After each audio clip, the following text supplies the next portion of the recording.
Hello Val Verde, welcome back to the fourth in our Alien commentary season, if you will. The season of commentary on Alien. That I just repeated myself. Welcome back. I'm Duncan Casey. This is Richard Jackson. Here he is. I'm pointing at him. You can't see him. Yeah, man. I'm Richard Jackson.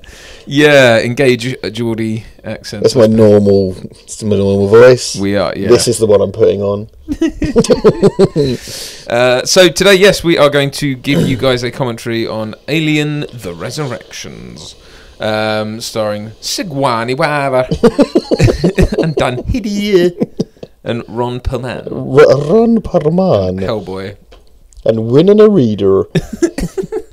Full disclosure, this might be a bit light on facts. Yeah. I'm not going to lie, but I hope you enjoy the entertainment value of watching this along with us, but just go with it, I reckon. What are you going to do? What are you going to do? Okay, Koki, pig in a pokey. So, if you're going to watch along with us, please tee up your Alien Resurrection, the theatrical cut, and get it to the very beginning and press play when I say now. Now! So, perplexingly, the menus to this, all the menus to all of these discs have like the Weyland-Yutani branding. Right. But this one shouldn't, right? Because Weyland-Yutani is gone. Yeah. By the time of this film, it should be something else. It's Walmart, isn't it? Don't they say in the film they were is that Walmart? That is so fucking Joss Whedon. So yes, this film writers included Joss Whedon, and this is very Joss. He's someone I've got mixed feelings about. Like I really like the Avengers film, for example, but for the most part, his brand of like cheeky, smug knobheadness kind of grinds on me a little bit. Yeah, he's not. I suppose because he made a ton of money with that, then he's kind of considered the guy. But yeah, I don't know. I mean, I enjoy his stuff. Hey, like, it's a bit hit and miss, but whatever. So I believe the special, quote unquote, special edition of this just adds that bit at the start with like a bug. There's a bug on a windshield or something, isn't there? Right. Yeah. It looks like it's supposed to be a big alien, but then we pan out. But then it isn't, and that again is sort of like winky smugness. I mean, that's. This is quite fun to watch, but it really doesn't work on a number of levels. I mean, the tone is way off. Like, yeah. And it's got loads of kind of, like, the thing of the chest burster smashing through what's-his-name's head and stuff. It's just got a... Yeah, it just relies on the ick factor rather than actual horror. Like, it's not scary at all. And it just feels like the kind of threat is gone, you know? Yeah. Well, and as have the stakes, because if we can just clone people and bring them back to life, then why should I care about Ripley trying to run away from anything, you know, which I guess she does. And also, any kind of situation where you cure death, I mean, which they haven't done. I will say that the kind of Ripley clone it's interesting because it's not Ripley, and they go to pains to tell you that. But on the other hand, it's kind of like maybe just don't have her in it at all, or not make it. I suppose is where I'm inevitably going to go. Yeah, I mean, it's like this really was pushing the. She gets co-producer credit as well because she got a bloody great payout for this. And fair play to her, but it wasn't. She didn't phone it in, which I have to. Yeah, she did like shitloads of basketball training to make that basket, for example. Yeah, like, stuff like that. Lots of underwater training she did as well. I mean, she clearly wanted it to be good. You know, there's no question of that. Yeah. Have you seen any other Jean-Pierre Jeunet movies? That's right. That's right. Well, he's an like Delicatessen, City Lost Children, Amelie was one of his. Very Long Engagement. Like, he's a good director, and this is just again much like David Fincher. It's like get the director in and make them do what we want them to. Yeah. I mean, it's not a vehicle. I think that. I mean, when you think about what this started out as and what it is here, it's just like, really, why? But yeah, he's like you say. Better Bush, too late. Yeah. So, it's a bit weird, isn't it? That sort of. And that's like a child, is that? Sort of Newt age Ripley. But so there's a repeat of or reprise of the Newt line of there aren't any real monsters. I mean, it's all a bit like the whole thing of like, oh well, you see, xenomorphs have genetic memory, so she's got Ripley's memories, kind of. It's like, the genetic memory is something that a lot of recent research has kind of backed up. Yeah, but not like this. Not like it's not like you remember where you left your shoes or like whatever. Yeah, no, it wouldn't work like that. And why would they grow her to sort of middle age in order to get? That's right, Mr. Black. It's a classic kind of aging actor. It doesn't make sense either. Like, if they got some of her DNA, why would that mean that? It is like cloning someone only to find that they're wearing the hat they died in. You know what I mean? They give it some bunk science about how the xenobirth burns on a genetic level or some shit like that. It doesn't make any sense. No, why would it? Well, I suppose. I guess it builds off the idea that it adopts the characteristics of its host, but that doesn't mean that it adds its DNA to them. We got a bursty chest burster. Looks quite good, that. Yeah, there are some great effects in this. Yeah. I mean, that's the thing. It's very nicely produced, and it looks so French. It looks like a Jean-Pierre Jeunet movie. It doesn't feel like one in its dialogue and such like. The only thing is here, isn't it established that she's now got acid for blood and stuff like that? So wouldn't that blood be eating through? That's true. Yeah. Oh, but before she gains consciousness, her blood hadn't quite. Fuck the fuck off. Yes, I don't want to hear any of that shit. Novelisation. This is it. This is the problem. You've worked yourself into such a narrative corner that you spend half the film justifying all these fucking decisions. And yeah, these people who come out of the woodwork as well and have a go at us and like go, you didn't research it properly. No, we watched the film and we were commenting on the film. We're not commenting on like all of Alien material ever that may or may not explain it, because it will probably also full of contradictions. You can't really just take everything into account, can you? As you know, we're here as an audience, which that's a great set. Well, and that's kind of reminiscent of the imagery of the spiraled kind of queen. Alien Cubed. Alien Cubed. Put her in bag. Clones go in bags. Get in your clone bag. Oh no, I'm in a clone bag. Must mean I'm a clone. I've had my alien taken out. It's just such a. This is the thing. It's a really tortured setup. I mean, this is a fun film to watch, but probably for the wrong reasons. I'm not saying it's so bad it's good or anything crap like that, but that's just a sci-fi action romp. It has its moments, but it's sort of not. It's not horror. There's no horror to it, really. It's just, That's clear. That her fingers poking through the stuff was clearly a thing. It's a decision on the day that that doesn't quite work because it sort of pops and it doesn't really. She's got black nails because she's an alien. She's an alien. Number 8. Number 8. Number 8. Number 8. Number 8. Oh God.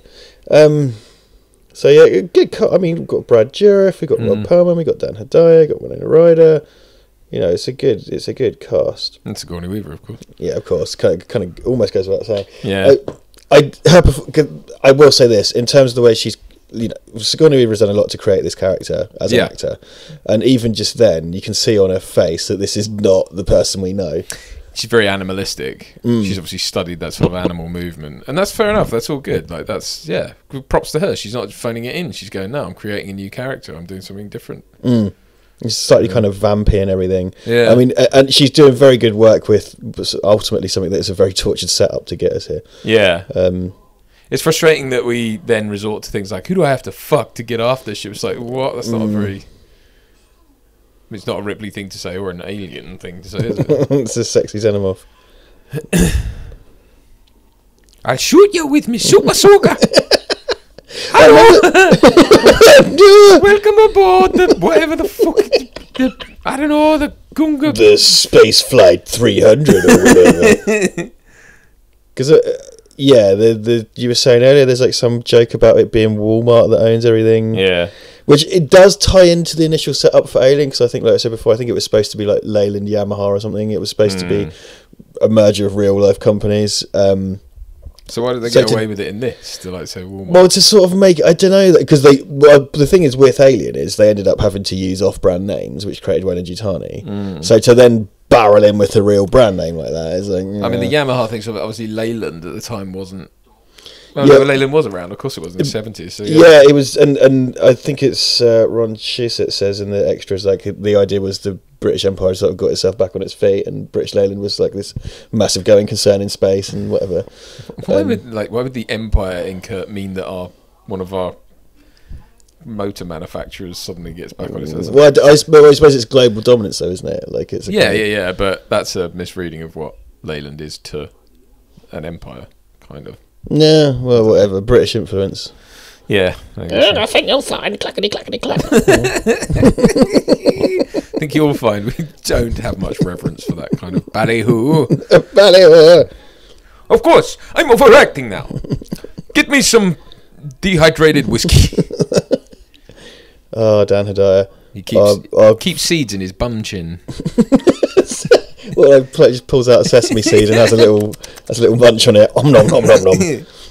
He is a hirsute person. Yeah, he's got that kind of. I think him and Robin Williams sort of share shoulders. These kind of Velcro people. Yeah. This breath thing again. That's one of those like concept things that's funny, but it's like that would never happen. That's what. And again, the kind of tone of this whole film with stuff like that, it just takes this total shift. Because any of the kind of all the menace has gone out of it. Maybe that's what they wanted from it, but it feels very fucking Joss Whedon, is what I'm trying to say, I suppose. Yeah, there's a funny. There's. It seems like Joss Whedon's. You know, it's one thing to have a Joss Whedon film, you know, soup to nuts, but to have him. Oftentimes he's brought in as this sort of script doctor, and it tends to be you can really tell the bits that were him and the bits that weren't. Are we talking about Justice League here? We're talking about that, but we're also talking about this because I think there's bits of this that aren't. Yeah, because he gets final credit, but he wasn't the only writer on this. No. I can't remember how they all panned out, but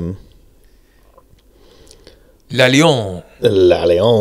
So the Queen alien puppet is the one from Aliens, re-sprayed in the kind of browner scheme of this film. Is it more browner? It's more browner. I think that's a lovely shot there, that kind of wide. Yeah.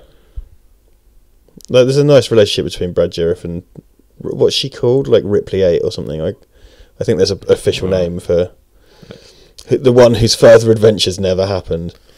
Yeah, because there's a alternate ending where they land on Earth, isn't there? And there's like a on fire Eiffel Tower or something. It's like why?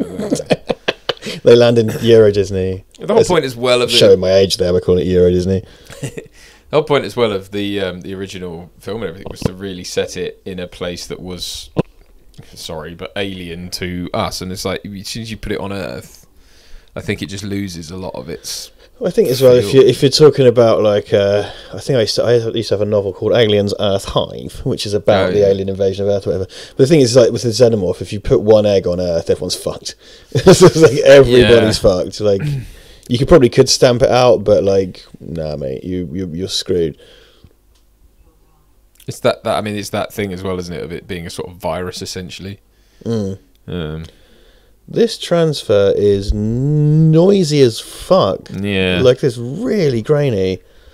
Which it's been a while since, because this is a Blu-ray. It's been a while since I actually watched this film. This is my box set, but I think last time I watched this was on television, where you know, shitty standard def, where you just accept everything looks like garbage now. But this sort of comes back to that thing in Alien 3 where they were drinking coffee out of cafetiers. Yeah, and we weren't supposed to think of them as that. And it's like, here, there's a cocktail shaker on there, and it's like, what are you having? Like martinis with your breakfast? Look. Oh yeah. I guess that's a thermos. In the future, no one has cups. Dunners, yeah. Cups are banned. I suspect with this, the transfer is simply taken from whatever master was made for the DVD. Because they remastered, no doubt, the first and second one, and possibly the third one. Yeah, but this I don't think they did because it was. It could be bothered. Well, also it's closer into the release of this, so I suppose it was that thing of we digitized it back in the late 90s anyway, so you might as well. I do kind of wonder. Yeah, this film probably hasn't had the best treatment compared to the others, but I'm not really going to argue with that. I have no reason to complain about that really. Skin tones are a bit plasticky, aren't they? They're not. Like hers, especially there, it's just a bit. Yeah, I've kind of I know it's not the case, but in this movie, like it feels like she's constantly got a spotlight on her, or her face has been replaced with CGI, which is definitely not the case. Yeah, it does feel a bit like that.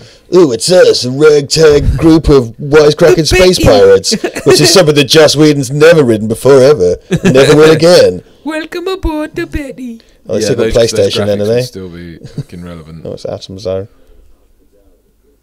You talking to me? So this is the thing. All this is way try hard. That's what I find about Joss Whedon. It's so try hardy. Yeah, that thing as well of like why would you have that like with servos and stuff to come out?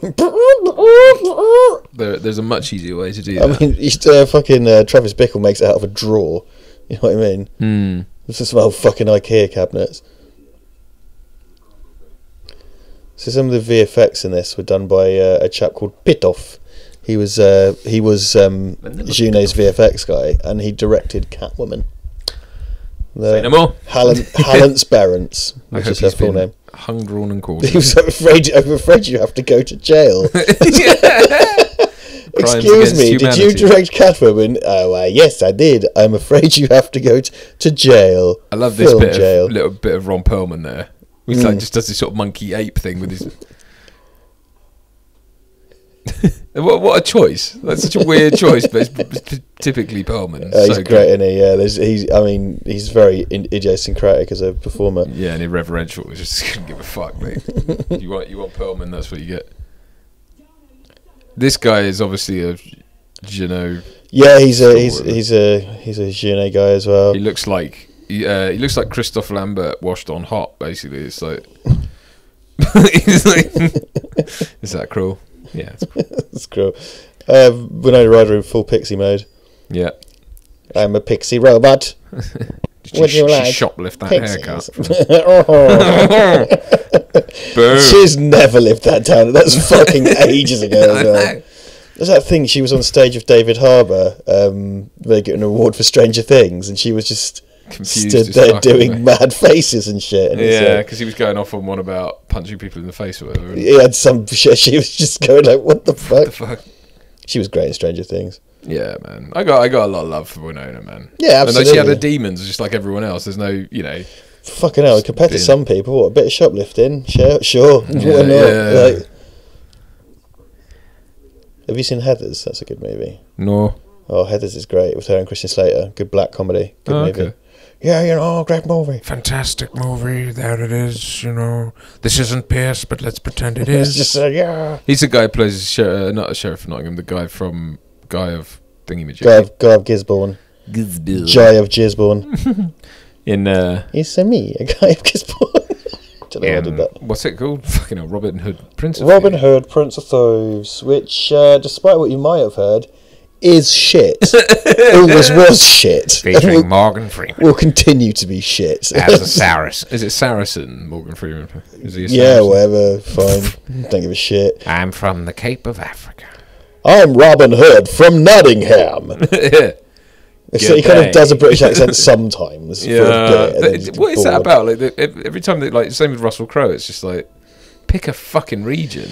Yeah, his Robin Hood is crazy. Well, hey man, I'm Robin Hood. Let's go to have some haggis in Nottingham, Hello, my friend. I am Robin Hood, yeah. I rob from the rich and give to the poor. Once again, though, I mean, the staging of this is really great. There's no question that, and it's a fine-looking film. Oh yeah, for sure, man. It's very. It's competently put together. It's very underexposed, but it's quite kind of contrasty as well. I mean, the kind of highlight. There's really extreme highlights, but then really inky blacks as well. Which I don't think that's the transfer. I kind of always feel this film's looked like that. I believe, definitely. I mean, it's like, look at that. They're bottom lit. There's a lot of shadow on their face. Look at that there. Yeah, I mean, good creative choices. I mean, I think a lot of what doesn't work is in the script, to be honest. Well, and it's got an identity. I mean, it's not a great identity, but it's got one, and it doesn't fuck around. It's tonally. I absolutely will not argue with that. Yeah, that is absolutely correct. Yeah, it has. Alien Resurrection is very much Alien Resurrection. It's a very distinct, singular piece of work, and that's great. I hate to use this as a crutch to lean on or something, but do you think it's perhaps a lost in translation thing of like going from one, it's a French director's interpretation of an American script? Well, I wonder, because I'm pretty certain, and I could be full of shit here, but I'm pretty certain that Jeunet at this point didn't speak huge amounts of English. Yeah. So a lot of stuff was done kind of. Oh, he had a translator, I think, on set. Yeah, because it's the same as John Woo when he did Face Off. Yeah, because John Woo didn't basically speak any English, and it's like yeah, it shows. Well, it's often the outsider's interpretation of an American film. Like, obviously Verhoeven did it, but, you know, he was messing with the idea of the American Jesus, but also the sort of that thing. Whereas here, it's kind of like, is this what an outsider thinks American films are? You know, and it's a bit heightened in areas where an American or a British crew wouldn't necessarily do it. You know what I mean? Like, it's maybe like sort of lost in translation type deal. And I don't mean that as a bad thing. Like, I like it because it produces interesting results. Like, it's no bad thing. But no, absolutely. I mean, I wonder, and you've got the kind of visual style of a sort of French film kind of gelling with this, trying to coalesce with this sort of American script. Because I've noticed that quite a lot of the French kind of look often focuses on the kind of grotesquerie of people's faces. And this film does that a lot. Luc Besson does that a lot as well. It's like extreme kind of... This kind of less so, but it still does it. Quite a lot of extreme close-ups of people's faces when they're talking, and loads of lingering close-ups. Like that. And they're lit to really pick out the kind of... all the pockmarks and the kind of, you know... And it's got... And like Delicatessen, for example, so that's 1991 as a Regier movie. That's very kind of grimy and greasy and dark, much like this, you know. We watched Delicatessen in film class, actually, like in A level. It's got that kind of similar look to it, and if you look at, like, say, you know, Luc Besson in Hollywood, if you want to, that's a kind of good touchstone for this. Like The Fifth Element, very much kind of grubby, grimy, but that again is also kind of that's clearly influenced by Alien and the such like, in terms of its used future and stuff. I mean, that's a wonderful shot. Look at all that, and I mean, fucking. Do you know what I think? The Alien series really kept the Steam business afloat, didn't it? Shares in Steam go up every time they make an Alien film. One could say, I suppose, because they're in space and they're on spaceships, is that like a humidifying? Yeah, I mean, that's always just worked for me as a thing. It's a big industrial machine required to go through space, I guess. And that's why you get, like, rain, essentially, in high ceiling areas, because it accumulates high up. Yeah. Oddly, so this is... all the other Alien movies, of course, are shot in the UK. This one is shot in Canada. I think it's Ontario. It was a new Fox studio, wasn't it? Because they built that underwater tank and stuff, especially for it. Oh, is that right? Okay, yeah. So this one's shot in Ontario, which so you know, you no longer have like the British crew and stuff. So that's why it's shit. That's why it's rubbish. England. Brexit. I can't go to that. That was a passing comment. Let's move on. They all undulate now. That's another thing where they've gone like, we can make it more now, and it's like, well, is that necessarily a good thing? Like they sort of, it's like the dancing Santa thing that wiggles his ass. Like, well, the thing is with this now is that all, I don't know if they try and tie it into like Ripley's DNA, but all aliens are brown now. And I think I mentioned this on the Alien 3 commentary. It's like there's a interview with HR Gig about this, but it was and for the longest time I associated the dubbed over British voice or the guy doing an accent to be H.R. Giger's voice, but it's like, it looks like shit. Literally, it looks like a turd. Oh, you're so fucked, mate. Yeah, so this is famously, she made that. She makes the basket, and it's like, because you see Ron Perlman react to it, but also the ball leaves the shot. Well, that's because they didn't think it. They set it up purposefully because they didn't think she would make it.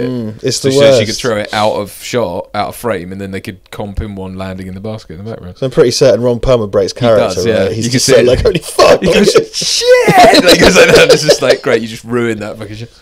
I love that. She did a bunch of basketball training for this. And it's like this mad kind of, okay. Well, I mean, again, I'm sure shit like that's probably exaggerated. She might have had like a trainer on set for it to spend. Do you know what? I think any amount of basketball training to get one shot is a bunch of basketball training as far as I'm concerned. True. And particularly the shot that she makes as well. It's fucking off the scale. Nah, mate, she's got xenomorph skills or whatever. Yeah, because she's quite sort of predatory in her kind of sexuality, isn't she? Yeah. Or at least, maybe not predatory, that's not right, but she's overt in it. She's kind of like flirtatious and who do I have to fuck to get off this ship and all that. And I'm a clown baby, a greasy haired clown baby. Yeah, it's weird how she sort of loses... I don't know, what is it? It's not a... I don't know what it is. Yeah, so here comes the next nosebleed. That's a great shot. There's a she gets a nosebleed here, doesn't she? Because she whacks her with the Just that the acid goes on the floor or something. Yeah. But that action stuff is really superb. Really What nice. do you think they're saying? Because she gets a nosebleed in all of them. Yeah, it's funny that, isn't it? Yeah, I don't know. It happens at different times. Like in the first one, she gets it. Well, apparently she gets it in the first one because of the deleted scene where they were going to put the alien in the airlock, and it gets depressurized, so she got a nosebleed from that. But all you see it as is when she's had the fight with Ash. Right. Yeah, I guess it's more kind of incidental in the first one. Watch Ron Perlman, because I think they obviously have to cut before he. Yeah, because he turned around and went, "Oh shit!" If you see the unedited version, he that they did that cut on action though, and that masks it perfectly. But sorry, what was I saying? Yeah, the nosebleed thing. It's like so, and then she gets it in Aliens when she shoots the Queen out the airlock. She gets a nosebleed. And it's free. She gets it just because the thing's born, and here she gets because she's hit in the head. But yeah, it's a bit weird. She does have a fantastic bottom, this lady. Not going to argue. Welcome to the Bumcast. Yeah. Quentin Tarantino's Alien Resurrection. Is this a thing, setting fire to your boot polish? Is that a... Yeah, it kind of makes it soften up so you can put it on. I used to be an army cadet once. Yeah, so did I. Never did that though. I know. It's obviously shit cadet. Playing with cadet guns. merde. Le cadet, as we call them in France. Yeah. The merde nationale. So he's a thieving little cunt, isn't he? Yeah, thieving little cunt. Yes, thieving little cunt. Why has he got knee pads? I don't think he's going to be kneeling down anytime soon. Don't know. I'm going to take it. Boy, another one. I want another one. They're chocolate shaped like bullets. Black bullets. That's like a Geordie delicacy, a black bullet. There's a sort of... what do you put in this shit? Hey guys, do you feel tipsy? I am drunk. Shall we get on it? Run program. Karaoke. I'll get the file not found in. It's your round, you tight. Cunt. 4 pints of oil, please. And a packet of...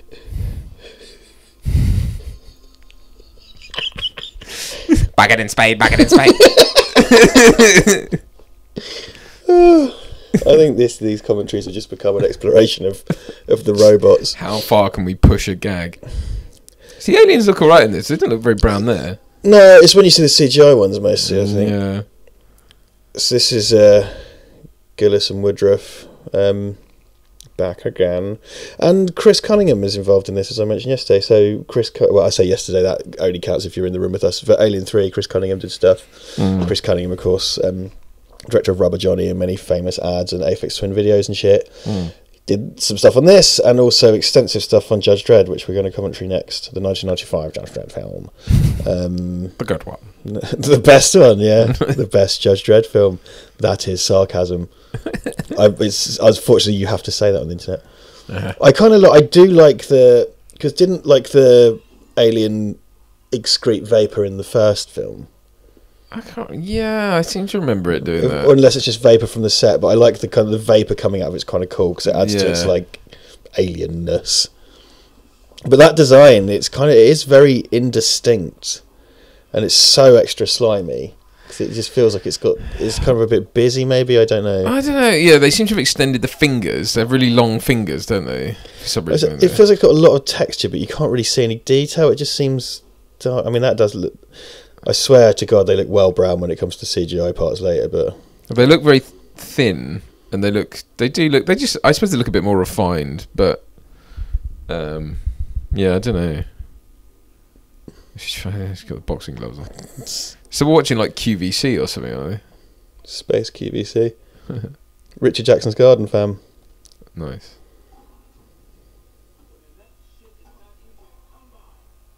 Lick it off the table. Mop it up on a rag and squeeze it into your mouth. Do not waste it.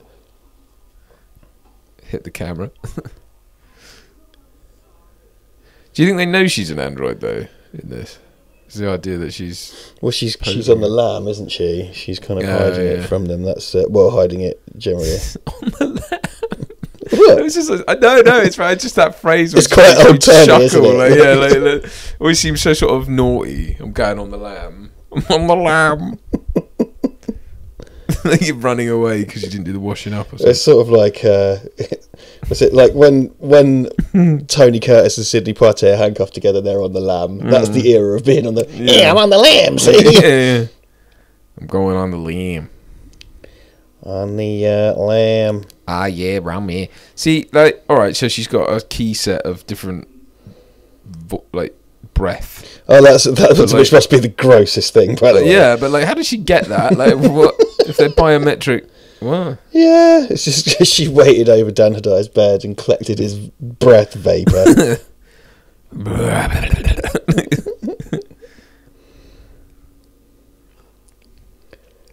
But has she got ulterior motives for, like, getting to Ripley? It would seem, maybe? I don't know. I've got very shady remembrances of the plot of this film, so, yeah, sure, why not? Why not? And me, Zoidberg, in space. No one can hear you scream. I'd watch that. I mean, yeah.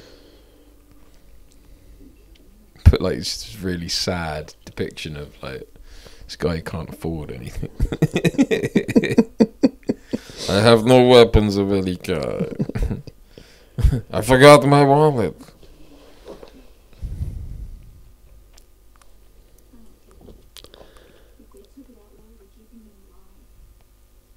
Because I'm fun. I'm good at basketball.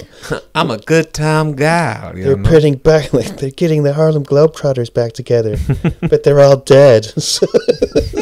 So they had to clone me. They don't even want the Xenomorph. They're just making a great basketball team. She's quite tall, isn't she, Sigourney? She's athletic. She's good at b-ball. Yeah. Sort of like, like how we talked about this last night when we were hanging out. Like, how very nice how Keanu Reeves came away from The Matrix and all that martial arts shit, and Ewan McGregor has all the swordplay stuff. I would have loved if Sigourney Weaver just went into a basketball career after this, just like some kind of basketball all-star. Yeah.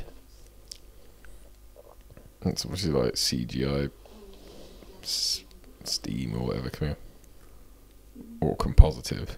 All the kind of slime was definitely CGI, wasn't it, when it can come off it? I mean, that is a fairly decent effect. I mean, it's better than, say, the claws in X-Men Origins Wolverine, which came out a good fucking 10 years later. Yeah, true, yeah. So the cinematographer for this is Darius Konji. I can never say his name. He's like from Tehran. He was, I'm pretty sure, cinematographer for Seven. Okay. And this isn't, Seven has these kind of yellowy, earthy hues. And, ironically, it's a David Fincher thing. Yeah. And he lends a lot of Chris Cunningham's videos. So Chris Cunningham did the video for Frozen by Madonna. He definitely did Africa Shocks by Left Field, which is a great track, with Africa Barbata, who may not be a rap pedo. Yeah. And what else? Obviously, I don't think he was on the Aphex Twin videos as well. He might have been, but have you seen the Aphex Twin videos for like Come to Daddy? And they're cool. Okay. They're really cool. Kind of Chris Cunningham is very much, people misuse the term surrealist, but he's very much a modern day surrealist, and he's kind of body horror surrealist stuff. Okay. So Window Licker and Come to Daddy were the ones that probably the most famous ones, which are great kind of little mini horror movies based around sort of, he does kind of crazy ambient electronic stuff.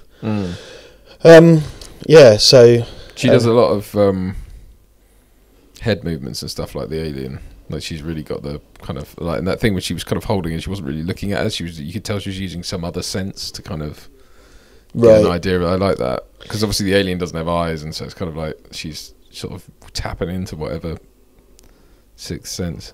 There's a great movement of camera in this, and it's not just in and out, it's up and down and left and right. It's kind of like what they've got, what the Ang Lee Hulk film got way too bogged down in trying to be a comic book. Those kind of lateral movements, right? Like this does that, and it's not trying to do the same thing at all, but it does these great kind of moves, and and on edits as well, which is very nice. Yeah. You see again that camera that's wobbled to fuck, but that it's left and then up. Really like super dynamic. I think I'll give it that. I think that's why it's kind of quite fun to watch, because it's dynamically shot and edited. Yeah. So it's visually interesting. It's just you wish they were saying different words quite a lot, or maybe that just it wasn't an alien film, perhaps. I think that's the thing, isn't it? I mean, as just an space film, it's very well put together. Space film. But as a sort of sequel to Alien, it's not. Well, that's the thing with like. We're going to get there, but like the 95 Dredd film, like as a kind of sci-fi romp, it's really well put together, but it just fails as a Judge Dredd film. Yeah. Well, there was a lot of that sort of stuff going on, wasn't there? Where it was kind of like just generic template for a franchise that and just slapping an IP on it. Because the 90s was all about this, wasn't it? Like.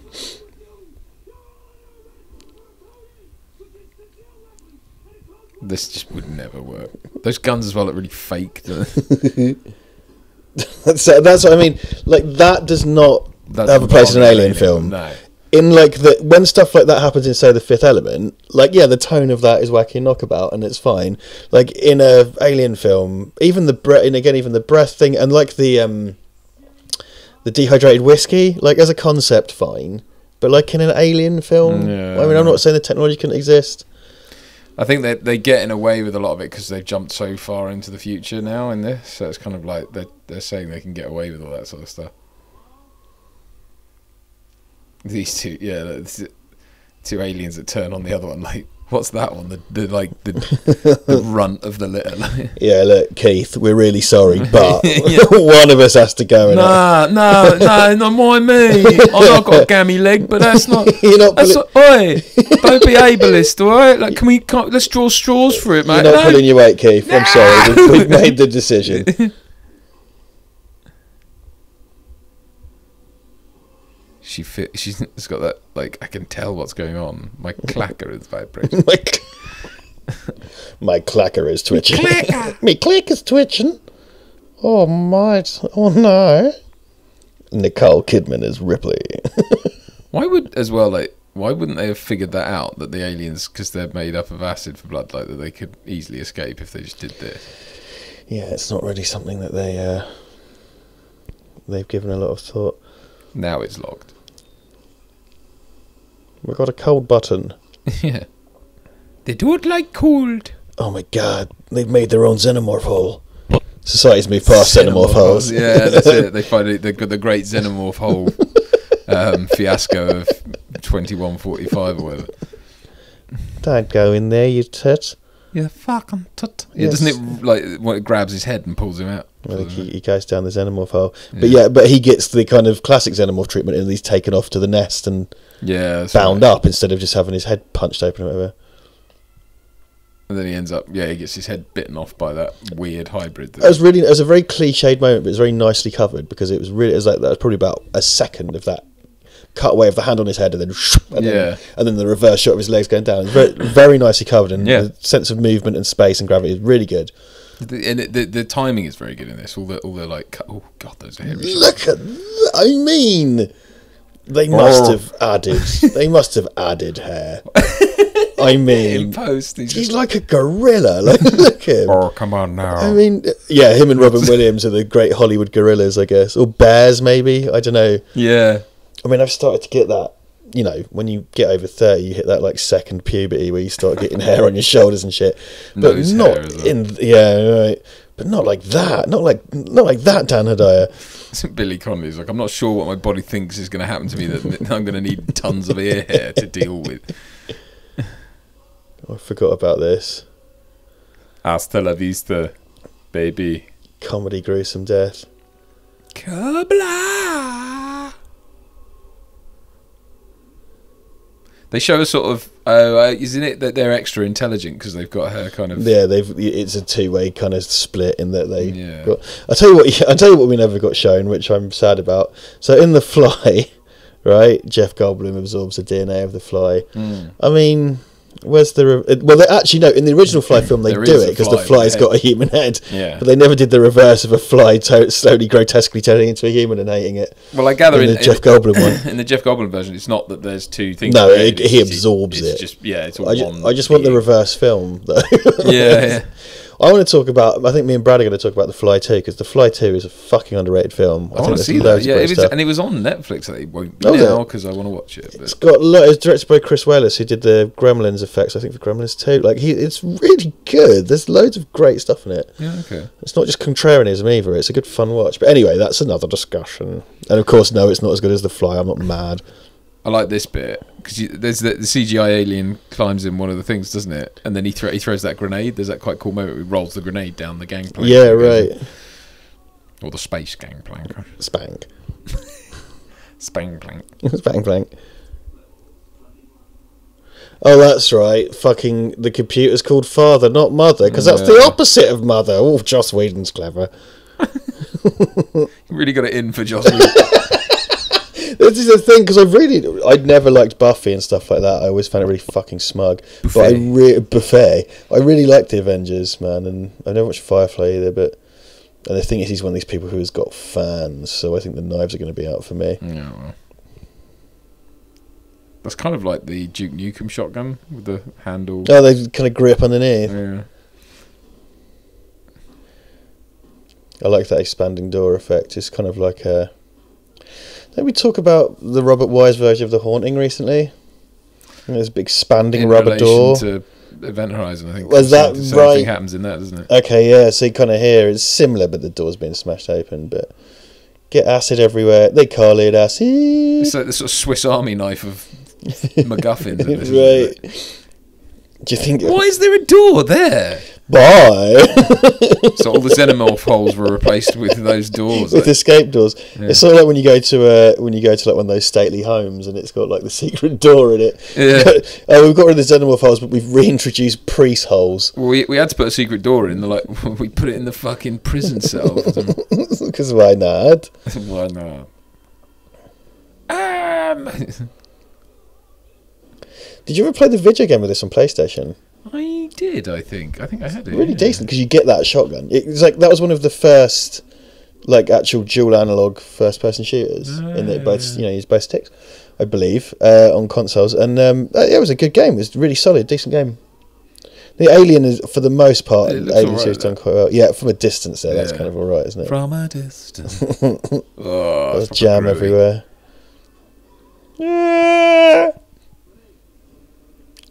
Grenade. 20 years. You get to do that soon. That's you the thing get to do that properly. They do that in Event Horizon as well. That thing like a cylindrical thing coming towards camera. Like. So that's great. The little kind of, and again, probably not for an Alien film, but that whole thing. And he does that little cartoon eye twitch as he presses it. Yeah. And then doesn't it come up behind him and get him now? And he pulls this is where it gets his brain. Yeah. I need that for thinking. It's fucking silly. The tone of this whole thing. It's very comedic, his performance in it. Which is weird, because I don't know why. I mean, I guess he was directed that way, but... Yeah, I don't know. The whole kind of sensibility of this film is like that, I suppose. So I think like the alien would just sit there waiting for him to figure out that he's going to... Eat it. He does like a wacky kind of eye cross thing as well. That thing with the lights, see, those are all good shots. All the corridors and stuff are really well covered in this. The lights going down them. And I like the idea as well that, like, see, again, this manages to sort of stay within the realms of... The lights travelling down the corridor, I think that's seen in Aliens, isn't it? Is it? Somewhere in the series that, not like that, because they kind of go like a beam, but like sequential light, blue lights in the corridor. Yeah. I think it's in Aliens, and just a general kind of blue light thing, I suppose. But yeah, those kind of travel like a fibre optic almost. But yeah, presumably like to guide you out in an emergency. There's bloody xenomorphs everywhere. Oh shit! This is just like a series of corridors that's covered different ways to make it look like that. Yeah, well, but works. That's the kind of mainstay of sci-fi spaceships, isn't it? You just kind of cover, because obviously Star Trek did that, Red Dwarf did that. If you ever watched the extras to Duncan Jones' Moon, it's the same thing. Like they've got this few sections of corridor painted different ways. So you shoot it down one way, all the numbers say level 1. You shoot it the other way, it all says level 7, or whatever.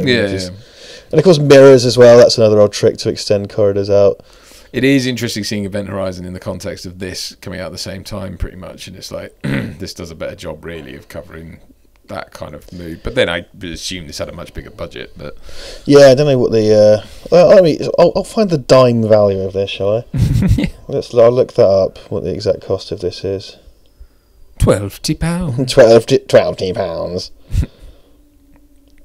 I mean, also haven't covered this yet, but what I generally conceive to be the cardinal sin of R-based subtitles like Resurrection, Requiem. Yeah, it's just so lame. Hey, Resurrection budget, production budget, 70 million. Made a box office of 161 million. So double its money. I mean, I know that would be considered a horrific failure these days. Yeah. Well, they always say, don't they? It has to make it twice its money back in order to break even, basically. Which I understand, because it's like, if you're a going concern, you've got to cover your costs and be able to make another film. Otherwise, it doesn't make sense to keep. It's madness, really, isn't it? Yeah. I mean, I'd sort of understand when you look at all these the sort of luscious sets and everything like that, and the actors. I can understand why things creep up like that, but. That kind of rubbery vent actually looked quite yes. cool. Oh no! That's a really horrific kind of death, isn't it? The way he sells it really well. Yeah. Because all this stuff feels like, this all feels like an Alien movie, just the way it looks and stuff. Yeah, and I have to say all the head bitey stuff, whereas in all the other films it's cut away from very quickly and it's only shown in like ECUs and it's all very quick and very not dwelled on. Whereas here they show it more, but it's sort of, I mean, apart from Dan O'Dwyer pulling out part of his brain, it does work. Like it's quite well. And the man in suit, you say what you like about the designs, but the man in suit stuff is some of the best man in suit stuff. Yeah, definitely. Like, And I like this sort of this second act of it, like where it becomes a sort of survival horror type thing for them, and they go through all the water and the. You know what I mean? Like as a group, it's almost sort of Goonies-like in a weird way. It really is, actually. You know what I mean? Yeah, with all the kind of ups and downs and sort of booby traps and shit. Yeah. Showing its. It actually got actually being able to show the kind of SATA backward leg thing. Yeah. Which you can't really do. Because Alien Isolation did that, and it's like, yeah, you can actually show that in a game or in CGI. You can't, unless you find a person with their knees bent backwards. Really. Oh, isn't Ripley underneath him? Yeah, did she stick the gun out the hut? There you go. Blow. So I guess Mega Ripley should have been the one to fight the Predator, right? Yeah. Wasn't that a thing for the end of Predators? Was that she was going to pop out? Didn't that was ever a thing Sigourney Weaver would have countenanced. Considering all the things that were supposedly... Yeah, it was supposed to be Ripley. Well, it doesn't make any sense. No. And there's one where it's Newt, and there's one where it's Arnold. Like, there was apparently so many different versions. Like one where it's the fucking Cookie Monster, one where it's Clement Attlee, former Prime Minister. You know what I mean? It's just all these dumb fucking. Well, also it's like it's all well and good to say those things, but it's like, did you square that with any of those actors? Like... And that's the thing, that because Ripley had like a robot face hugger on her, so you could, because obviously it wasn't Sigourney Weaver. And it's like, well, then what does that mean? And like, was Ripley even met a Predator? And what? Why this is what I don't understand. There's a lot of these things where they're referencing things that they think like that obviously has a very subtle, but has a reference to AVP that means it's in that universe. It's like, why you do understand that people did not like that, right? Like, that's the thing we've been trying to backpedal away from with this. Yeah, I mean, that is just the ultimate in that is a studio going, not really understanding how Easter eggs work or what they're for. Just going like, give them any old shit, have any old shit, and that'll do. Ugh. That was the worst film of last year for me that I saw. By quite a distance. I mean, particularly in terms of hubristic Hollywood blockbuster. Yeah, it really was dog shit. But there's so many good things you can do with Predator as well, and Alien, and all that kind of stuff. It's like there's so many good ways to do it. But you only get a bite of the cherry every few years because of the amount of money and mobilisation it requires. Yeah. And it seems, as of this week, Disney, the new Fox, Fox flavoured, Disney flavoured Fox are going to go away go on with the new Ridley Scott Alien prequel. Brilliant, because I can't wait to find out what happens with David. Oh, I guess David the made most compelling character in the whole fucking world. David made the Xenomorphs, and now because on the planet, and he's gonna colony in the burrito board. And I guess Daniels. Byron and fucking be more pretentious. He's gonna have turned Daniels into a fucking lampshade or whatever. Yeah, like what, Ted Bundy or whatever. Fucking Jesus. Yeah, instead of watching like David Lean films, he's going to be watching the Ted Bundy documentary on Netflix. Oh, weirdly linked to this, there's him making perfect baskets. Do you remember in Prometheus? Yeah, true. Going on the BMX, like. True. This, so I mean, here's how I would. This is what I would do with an AVP film: is to put it like in this world. I mean, why the fucking pyramids in the Antarctic and setting it on Earth? I don't know. I mean, I guess budgetary, but then. You can make this on that sort of budget, can't you? I mean, like, I know you have to build sets, but I would set it all in, like, a spaceship like I think this. what you really want is you want the Space Marines versus the Predator, don't you, really? Yeah, I think that's what people really wanted, and that's what the kind of ancillary media... That's what it was all based on in the beginning anyway. It was set in the alien, like, universe. Yeah. Just predators were around. I mean, that makes perfect sense. It's like humans would... And as a matchup of characters, they're perfect. So ultimate hunter, ultimate prey, blah blah blah. Yeah. But it would appear that it would appear that we can't have nice things. Yeah. So there you go. This is why you can't have nice things. Because Donald Trump or something. Yep. I mean, I'm prepared to blame that cunt for anything. So why not? Why the fuck not? Oh no. You motherfuckers! I was in this lift for 5 hours! In my stupid chair. That's sort of weird. Oh, hello. Postman's here. Is this going to disrupt the podcast? Oh, it might. I don't know. It's going to come through the... Right, oh. Give me your mic. Oh, yeah, he's scanning. Oh, bollocks, I've got my keys. Right.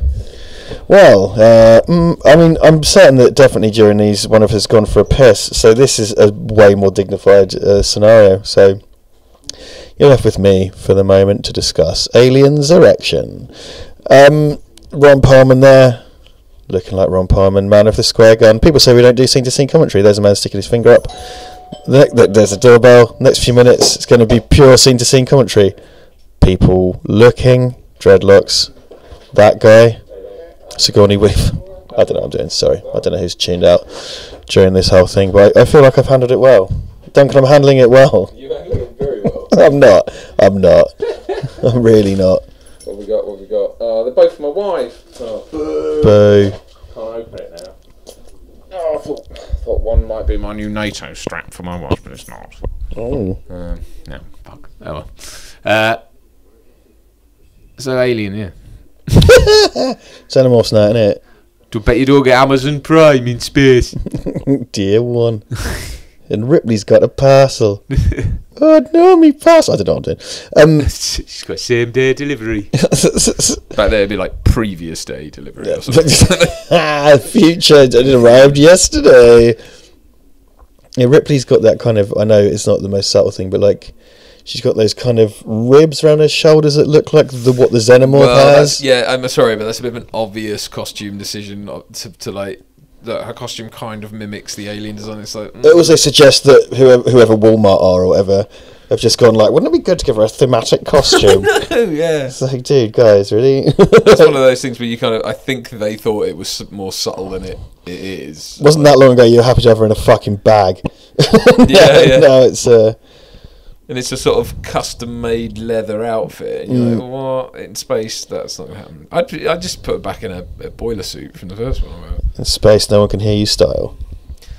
Well, is it because I mean that is the thing with her costume in. I like her costume in Aliens, but it is kind of an '80s costume, isn't it? It's like just dungarees. It's like future Reeboks as well. Yeah, it's kind of like it does feel very '80s that. Whereas, see, she gets all sassy and fucking. Yeah, she's got so much sass in this. Yeah, she'd go over well on RuPaul's Drag Race. Which I've never actually watched. Neither have I. Though the people I know, my friends in OF2 are fucking obsessed with it. Like, I think it becomes some sort of brainworm when you get involved in the drama of RuPaul's Drag Race.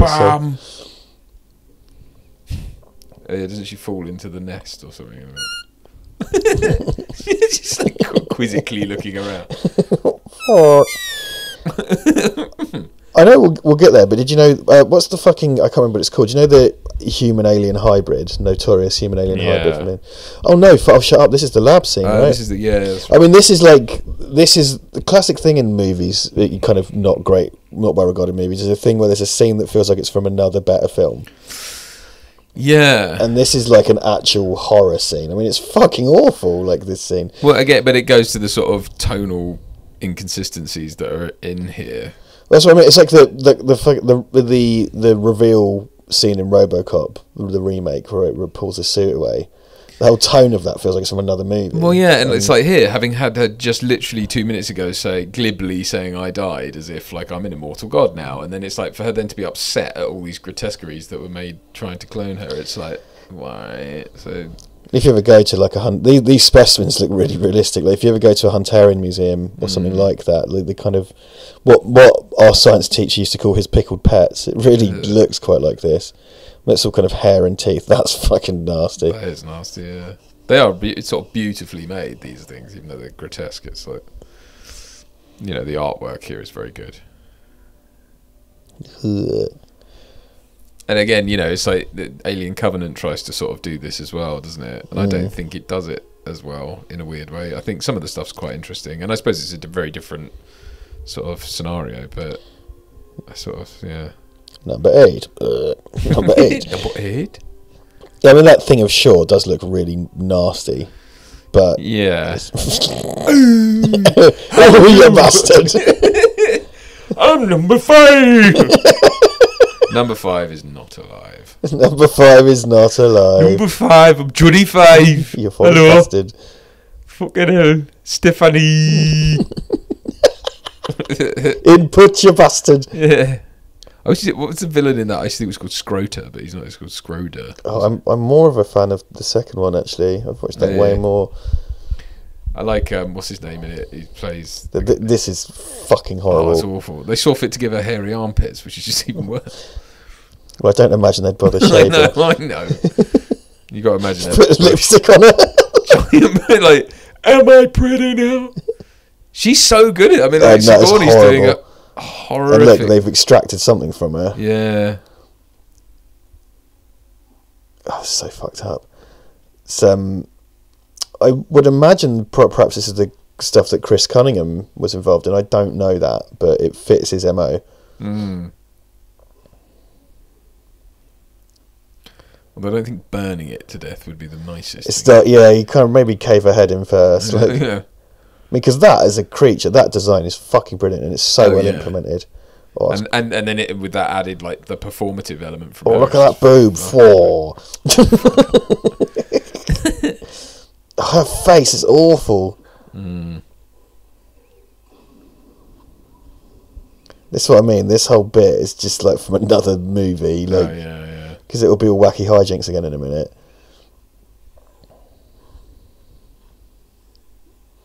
It's the most standout thing. It's this real slap in the face, this scene.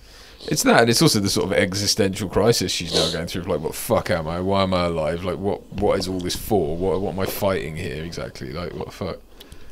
All that What the stuff. fuck are we fighting for? When did this song become a marathon? Sorry, that's the South Park film. Very inappropriate. We're trying to be serious. This is about the plight of the clowns. Plight of the clowns. Yeah, that is what I wanted to have, was that it is street tubes with penises in and vagina. Vagina.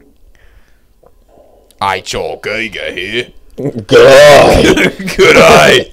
Swiss surrealist H.R. Giga here. I'm a right bogan cat. I like to sculpt finnies and willies, but make them look like robots. Yeah, I like creatures that look like fucking vaginas and scrotums hanging off balls and shit. Sit down with me and have a tinny. I drank 24 tinnies, then I came up with this fucking penis vagina monster. It's got teeth in its fucking clacker.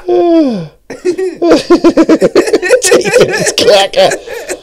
Now, Technical term for that is vagina dentata. Look at this big fucking elephant fucker that I'm putting in a fucking chair with a dick in his face. It's like a wall, right? But it's also a fanny. Yeah. Oh, 'cause I'm a fucking genius, mate. Next, I'm gonna build a fucking spaceship, but it's got 3 fucking vaginas on the side of it. Fuck you, I'm done, mate. Drop the mic, I'm out of here. I'm out of here. As long as I get paid, I don't give a shit. Yeah, I'll get paid in fucking beer, mate. Swiss surrealist. H.R. Geiger's alien commentary. Yeah. What I really wanted to achieve artistically was to give you the sense of being inside a fucking belly, mate. What would it be like? What do you think, mate? It's a fucking bumhole. Figure it out, you dumb cunt. Cut print will be me fucking trailer, you cunt. There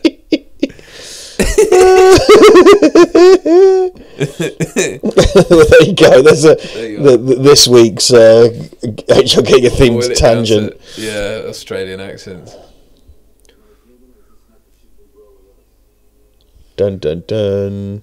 Recasting weird things. It's like recasting a real life person. It's like recasting real life. It's like Russell Crowe. Giga, the biopic with Russell Crowe. Directed by Ridley Scott, obviously. Yeah, of course, yeah.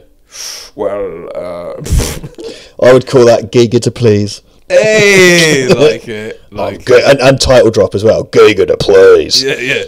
That's why I'm Giga to please.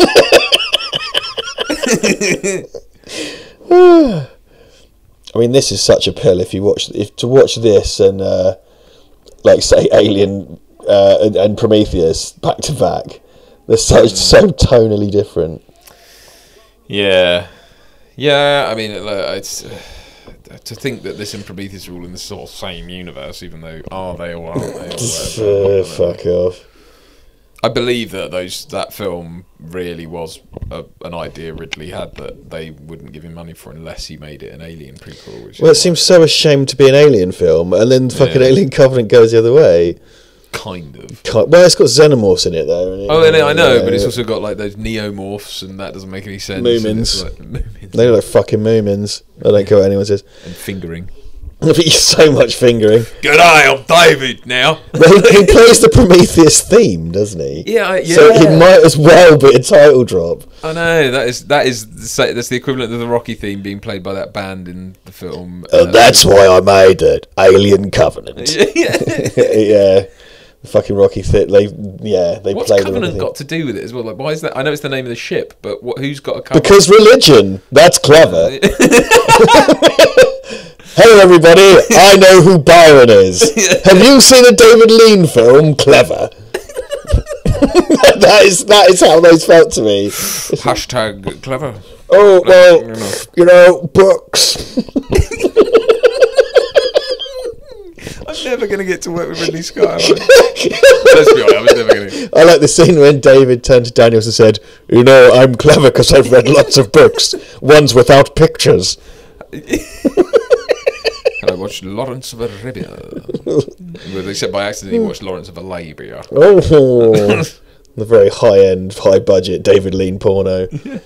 So that's the original lenses. That's Leland Orser, that guy. Yeah, and he's such a that guy. Great character actor, but he's in tons of stuff. Well, he's in 24. Been watching 24 recently, and he's in that. He's one of these people that's quite often ill-fated as well. I think he's had quite a few grisly fates. So like he's in Very Bad Things, the movie with Christian Slater. I think he ends up quadriplegic in that. God. And then like he's in The Guest, and I think I won't spoil The Guest, but he's in The Guest, which is a really great movie. Man, yeah, he's turning his. I'm going to quickly look him up because he's been in so much stuff. Do you think he's got a kind of Dustin Hoffman from Papillon kind of look with the glasses? Oh, definitely. Look, he looks well French in this. He's been Frenched up to the max. Oh, that's of course. He's in Seven. He's the guy who's forced to wear the murder dildo. His own shoes because he likes shoes too much. That's one of the deadly sins. Shoe purchasing. They're just shoes. Shoes, yeah. We're not allowed shoes as a species. Shoes. Shoes are sinful. Gluttony. So like, Wrath. those filthy awful shoes off and say, Shoes. whoop you itself on the dick with a wooden spoon and say Hail Mary for 3 days till Wednesday or whatever. Yeah. Oh, was it? He was in Taken too. He was in ER. I mean, Taken too. his list of credits is insane. Oh, he's in the Affleck Daredevil. See, this also has inflections now of fucking Empire, doesn't it? Because he's effectively C-3PO on the guy's back. yeah, pretty much. It's quite a good set, this. You know, the little underwater filming I've done, I really hate it. That just sounds fucking awful. It's miserable. As soon as you suddenly have to hold your breath and you're not in control of when you breathe again, effectively, even though you can, but it's like you've got to hold it for a shot. I had to do a scene where someone was drowning me in a pool, and the actor I was working with, lovely guy, but he really didn't get that I didn't want to be actually held underwater. I kept saying to him, if you just ball your fist up and put it on the back of my head, it will look like you're holding my head underwater, but I'll have control over when I can stop. Yeah. Because I didn't know, it's not like you can hear cut. And pushing back is like acting, right? Yeah, but it's like, dude, and he just wouldn't. He just kept holding me underwater, and I was like, don't like that. Really don't like I that. don't like it. Yeah. Don't fucking blame it. It sounds fucking miserable. It is miserable. So the thing with this as well as a section, this is a highly memorable section of this film. Yeah. You know. There's always fucking accidents like The Abyss. Didn't Ed Harris nearly die in one of the things? Like he breathed in water. And so water is so fucking dangerous, particularly on film. Seriously is, yeah. But all this stuff was a massive undertaking. All this filming underwater was like fucking weeks and weeks and weeks of like... Because there's all the debris in it as well, because it's supposed to be... This is where we see some fucking ropey CGI aliens, though.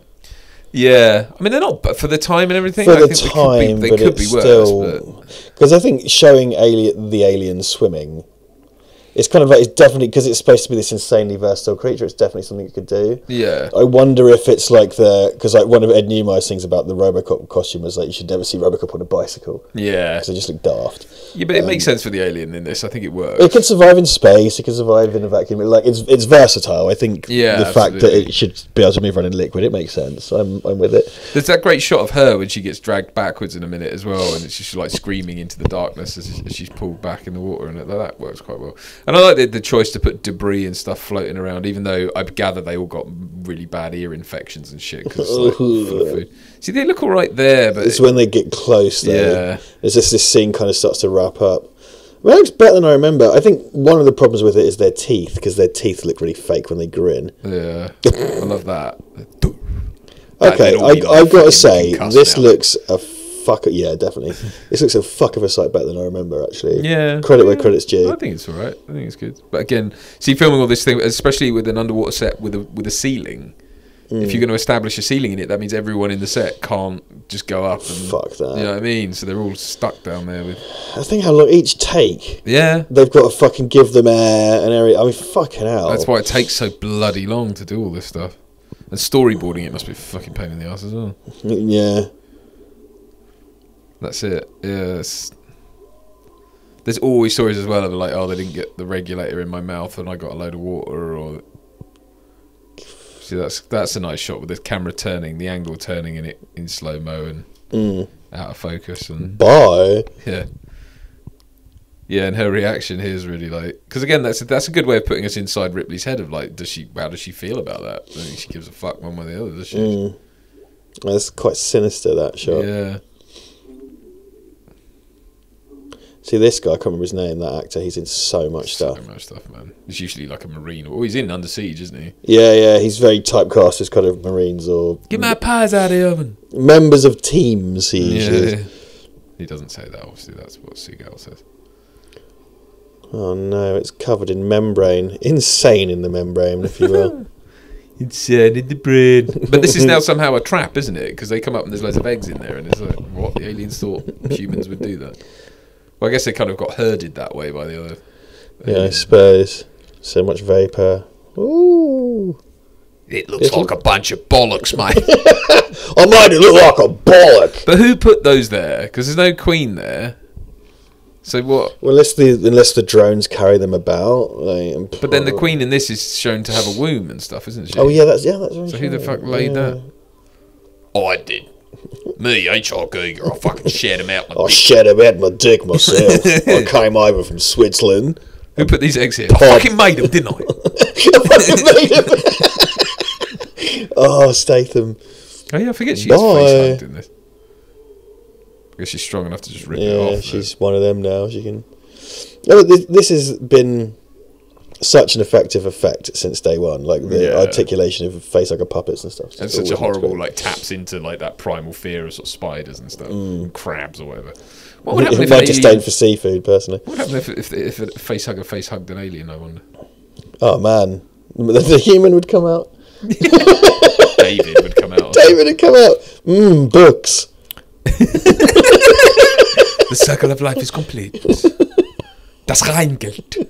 Like, I hate the way they fucking make him do it. Like, just because, we know that Fassbender speaks German or whatever. It is, I think his dad was German. He's part German. He's German, so Irish. So he has to pronounce all that, like, Das Reingeld. It's like, alright, fucking, I get it, alright. I really like him in that I love him. But it's I just sound like a cunt. No, but it's just such a waste of his talents, isn't it? Yeah. I do feel. I mean, in a way, I do feel he's kind of shot his word in terms of like he's had now his sort of 10-year period to, post Inglourious Bastards to start making a massive splash, and it's like all of his solo projects haven't really worked. Like Snowman and oh god, Snowman. What was it? Assassin's Creed. Dude, I was in Ely Cathedral where they were filming Assassin's Creed. Oh, a true story, not a good story, but a true story. yeah, Teeth. That doesn't work. Yeah, that's what I mean. That's what I remember are those shots. I suppose you lose that thing as well of it being slimy, don't you? Because it's in water, so it's kind of like you can't. And they make them real slimy, and yeah, it's quite cool when this guy Dreadlock guy gets his face burnt. It looks really cool when he kind of goes off. Oh, would you like lead? Ow! Right in the vagina. He thought he had a shot with her. Going after her. So that's as well the alien looks up at her, doesn't it? And it's just like, that is not unhuman. Unhuman, milk boy. Yeah, fucker, yeah. I'll shoot you right. I'll shoot your fucking balls off, you fucking cunt. I'm gonna blow your bell end off. Blow your bell end off. So, but again, we're all to believe that these things were created by an android decades ago, earlier. Oh, fuck off. Like, why is the fucking... Why is it... I mean, I just give it such a short shrift. It's like all that stuff in Alien about the shit being endlessly ancient and everything. And it's like, no, some dude made them up 20 minutes ago. It's all the mystery sucked out of it. Like that's it. Like, something created us, and then we created that, and that's what created them. It's like, why? This is not the place to do that. Classical music in museums. Yeah, I guess I'm clever now. Culture and books.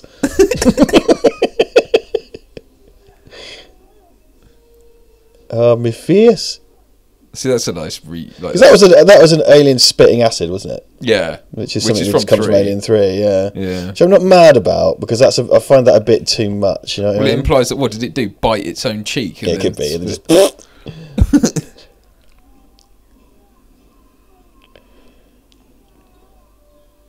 uh-oh. What's Canning doing?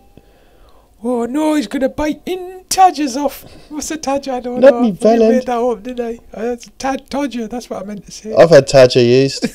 Tadger's legit. Oh, it's the Badger's Tadger. The Badger's Tadger. That is, well, I mean, come on. Why would you think that would work, Rumple? It's one of these things that, we think's going to look cool, so... Why does his head explode? Well, that looked like shit. What is that all Waste about? of a bullet. Great shot, but it's like, okay. Cheers. Thanks for that. No spadels were hurt in the making of them. Non-spadaz. No pas de spadel. I told him we already have one.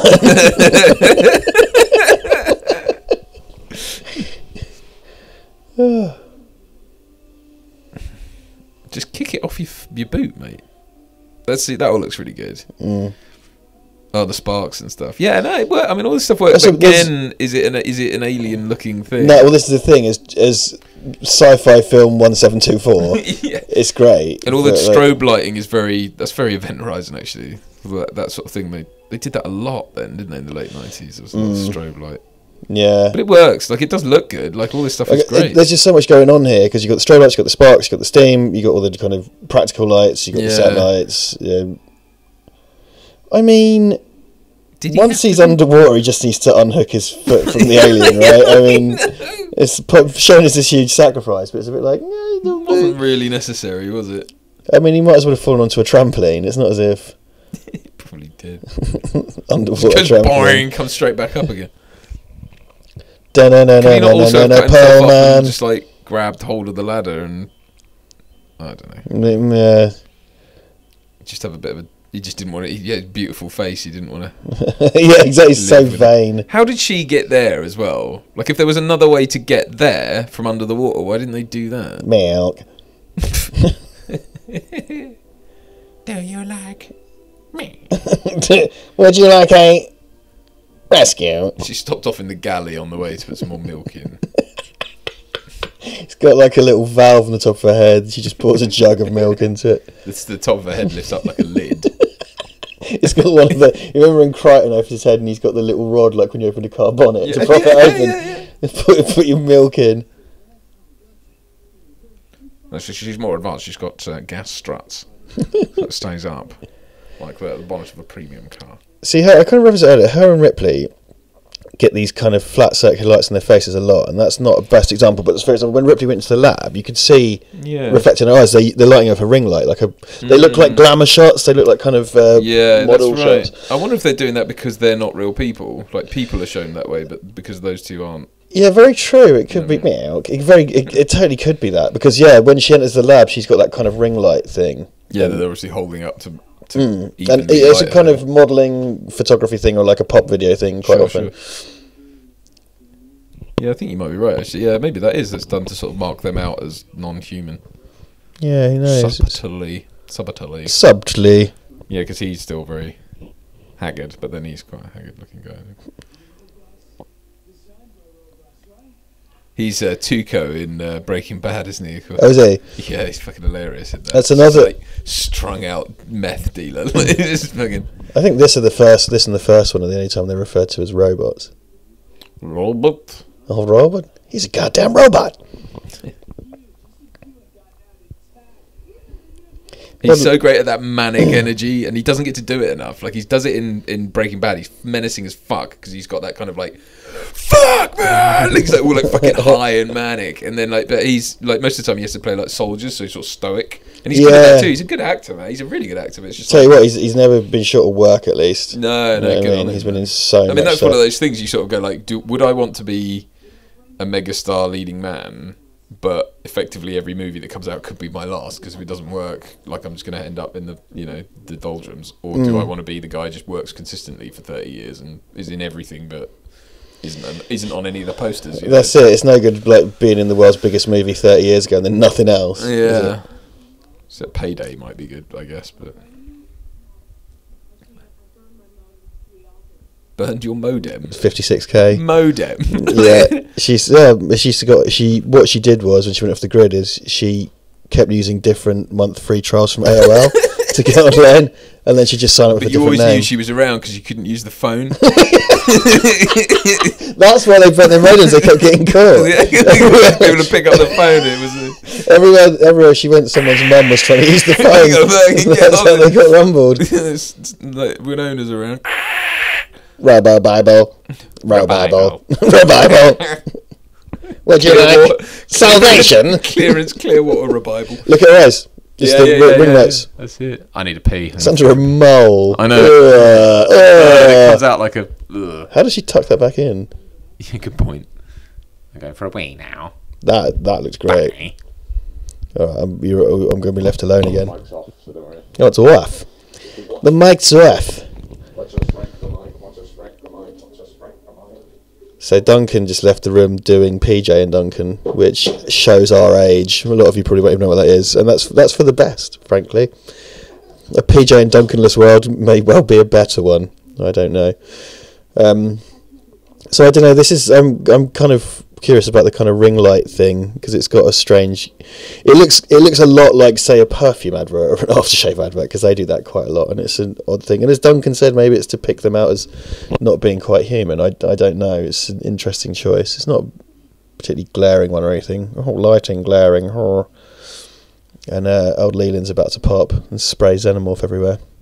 And again, I kind of found it a bit weirdly kind of tacky, having the, you know what I mean? Maybe this isn't the venue to discuss that, but it feels like something that'd be in like a Jason film, where he uses the chest burster as a weapon and puts it, goes for someone's head. I don't know. I just don't know.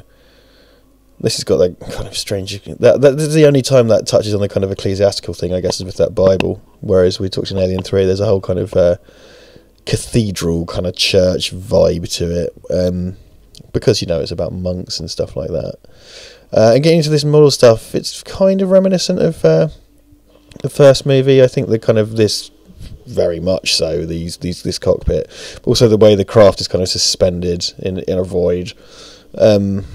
She's interfacing with her modem. She's used her AOL account to dial into the ship. Nice.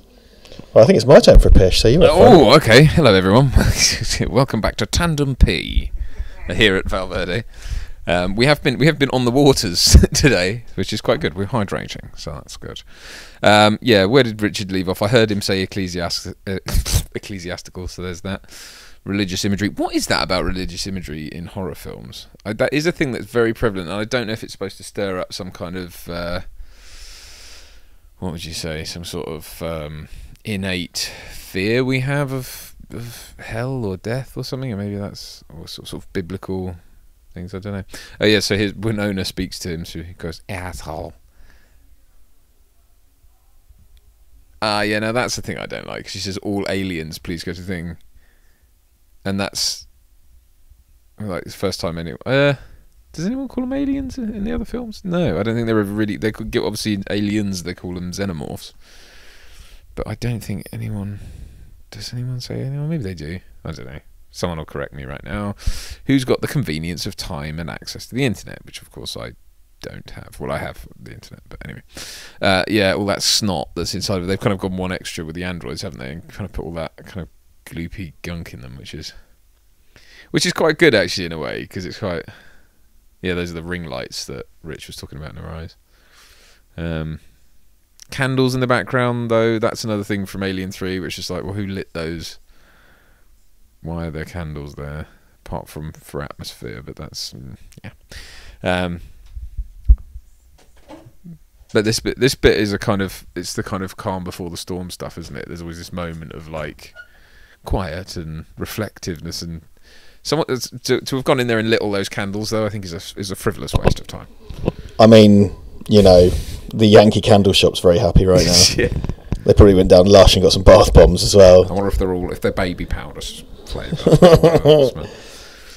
Christ, Jesus! You can definitely see those ring lights in their eyes. Look at their eyes massively, because I sort of wondered with her in particular. But the thing is, they did it with Ripley before, right? Yeah. You could argue with her it's supposed to be a feature of her eyes. Now she's outed as a robot. Yeah. But I think Ripley has them too. And then when she went to the lab, that ring light thing was there as well. Okay, so I'm sure it's just to give them a different look on their face to everyone else. But then how you can't do it when they're in the same frame as the others, can you really? Yeah, because then it's just, it's like, where is that ring light? Where are those lights coming from? What is that? It's alien jizz. Fucking pre-cam. It's fucking spunk, mate. Alien spunk. Yeah. Take it from me. I know what it looks like. I designed it. Aliens are just one big prostate. Well, on that note, which is going to be a good way to segue, the get human yourselves alien... checked out. Sorry? Get yourselves checked out. Guys, get yourself checked. Rubber up, everyone.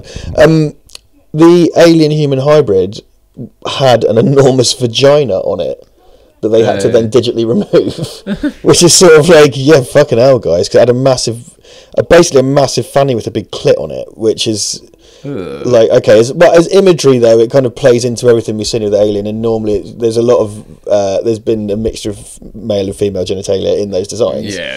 But it's like, mate, you're probably not going to get your probably not going to get your rating if you have a massive fanny. So it's digitally painted out, I believe. Wow. Yeah. So somewhere it's sort of like the 90s version of Henry Cavill's moustache was the Xenomorph's fanny. So yeah, somewhere there's a model out there with a giant fanny. It's in a warehouse with a Canale balloon and all that. From Living Let Die. Yeah, the Raiders of the Lost Ark warehouse with all the lost props. I thought, actually, yeah, I've been meaning to do this. We should do this. Just to take a moment to say that please go and check out our Amazon affiliate links, Redbubble shop, and all the good stuff below. Got to plug that. We're bad at it. We tend to do it right at the end after all the credits for most of you tuned out. So, but it is a massive help, obviously, if you can go down there and take a look. Public service announcement over. So this den of... it's almost like a sort of mural, isn't it? And it's like very artistic and everything, but hasn't it got like alien heads in it and stuff like grown out of it, which is weird. It kind of, and that kind of feels like an orgy. You know what I mean? Yeah. Got that kind of undulating flesh thing because it's just a big xenomorph pylon by the look of it. Yeah. Down I go. It sort of implies that it's a living thing, and it's sort of, what is that? I was just saying this, like she puts out that call over the intercom because she taps into father, and she says, "All aliens, please go to level whatever to get that guy." And it's like, have they been referred to as aliens otherwise? I don't know. There's a similar thing, like in the, I can't speak for the more recent ones, but at least the first 3 George Romero films, like they only get called zombies once, and that kind of feels like not a mistake, but an oversight. You know what I mean? Yeah. So actually calling them aliens. Well, I think in Alien, don't they refer to it as the alien, like, at least once? I don't know. I can't remember. Or alien specimen on the mother screen, I can't remember. Yeah. Something like that, yeah. I mean, don't get me wrong, it's obviously descriptive, because that's what they are, but rather than they're just called the alien.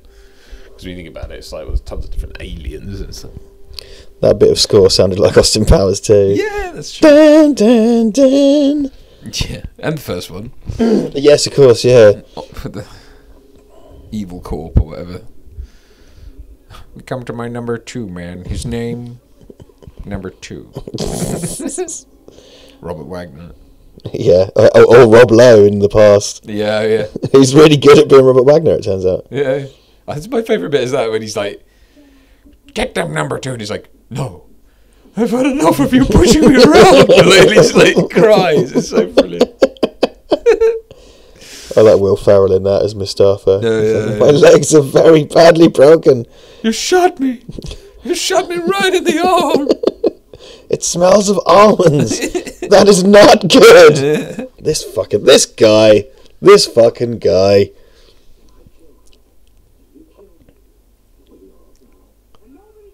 You're the worst, man.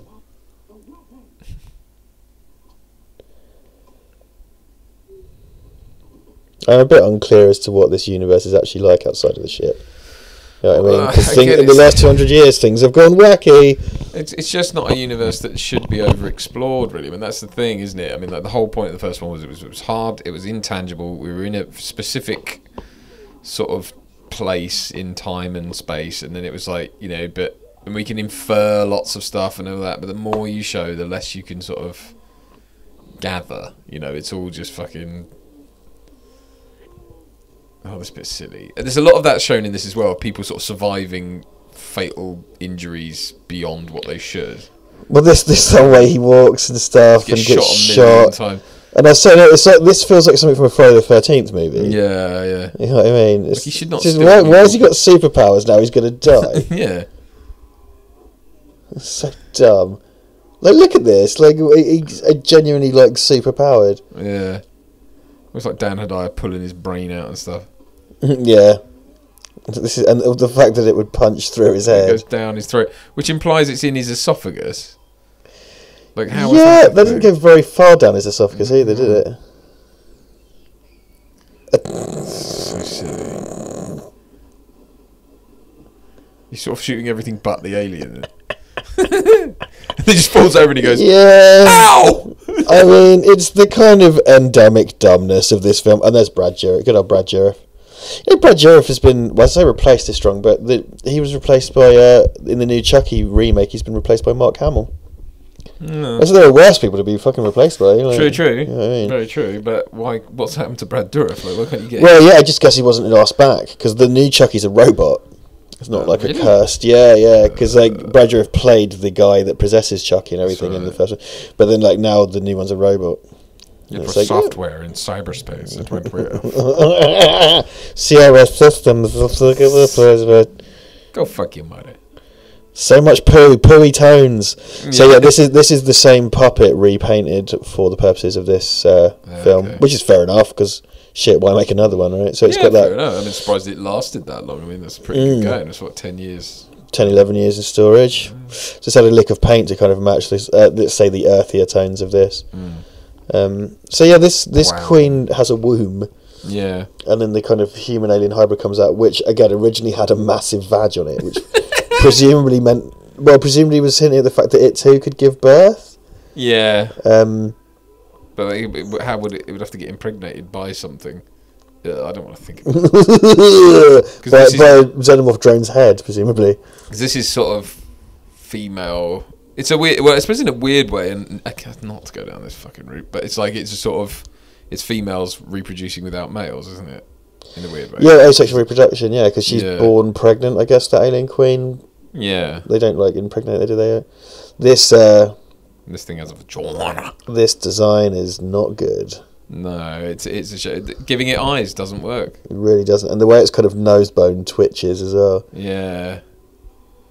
It's kind of like it ain't broke, lol. But like all the kind of new alien designs from Covenant and stuff are just a bit shit as well, and it's sort of. I mean, when you look at it, it is a sort of humanized version of because the other one had a skull in it, didn't it? So it's kind of it is a skull, but it's got eyes set back. It's not. It's a bit stupid.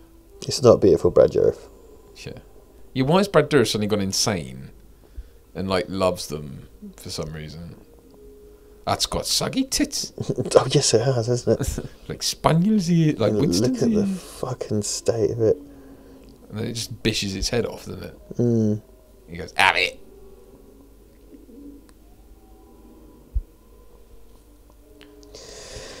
I mean... See, because it can express anger and stuff like that. And it's like, well, that's not...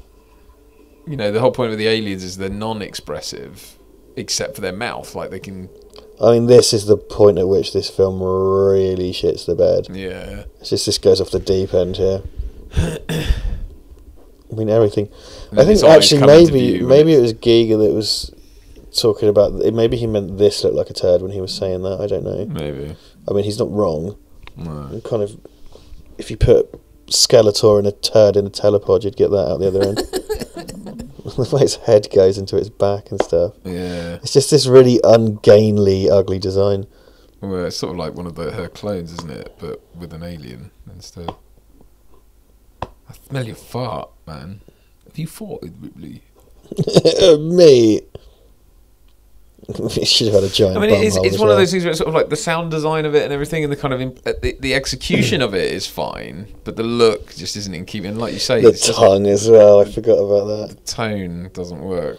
Well, yeah, this whole thing, the tone's well off, and it just doesn't jive with anything else we've seen before in this series, or ever would again, really, because other films in this series, if you include the Versus films, have got goofy humour in them, but not like this, and they suck for their own reasons. Yeah.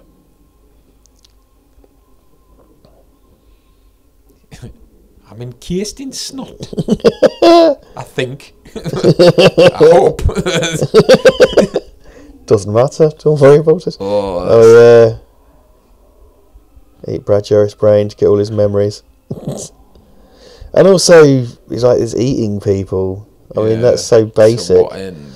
Well, yeah, just being eaten by monsters. It's not that interesting compared to what Alien set up, which was the whole kind of interspecies rape thing. There's a great shot of her coming up in a minute where she jumps across the thing and she does like a kind of action roll, and she just looks really cool. Judo chop, action roll. I always think this is going to sound like I'm banging a certain drum, and I'm really not. But I remember seeing this with the Wonder Woman film. There's something about like battle women that looks really cool, more than men. Like they can like jump because I guess they've got a certain grace or whatever about them. Yeah, I guess. Jumping through the air and doing What's stuff. that like Amazon thing, isn't it, or the Valkyrie thing, which are those now fucking cool. Like, that it just you can't do as a man because it just doesn't. You're not as. Do you know what I mean? You just look big like ungainly lump. yeah. Battle women. Yeah, and that's not me. I'm really not making a point there. I just think it's a thing. It's cool. just cute. It is cool. Yeah, I've got to a point with this film where I'm just waiting for it to end because it's done its thing now. Yeah, and it's just like, get that ugly thing sucked out the window and we can go home. So this bit when she, nice. This bit there, she just looks cool. Yeah, very good, very good. Tuck and roll. And this is the era of, this is just before the Matrix, but that very much has this look to it, and that's quite, Dark City is quite influential on the Matrix. It seems some people say, but I think she's really human. Not as much as some people say. So I think they cross over. I get that a lot. And it's like that's a great moment, but it's not. Doesn't feel in keeping with. Yeah. Yeah. See all that. Well, it's just inconsistent. It's just inconsistent. Yeah. That's the thing. I can fly it with my dick. My space dick. What? My giant alien fanny.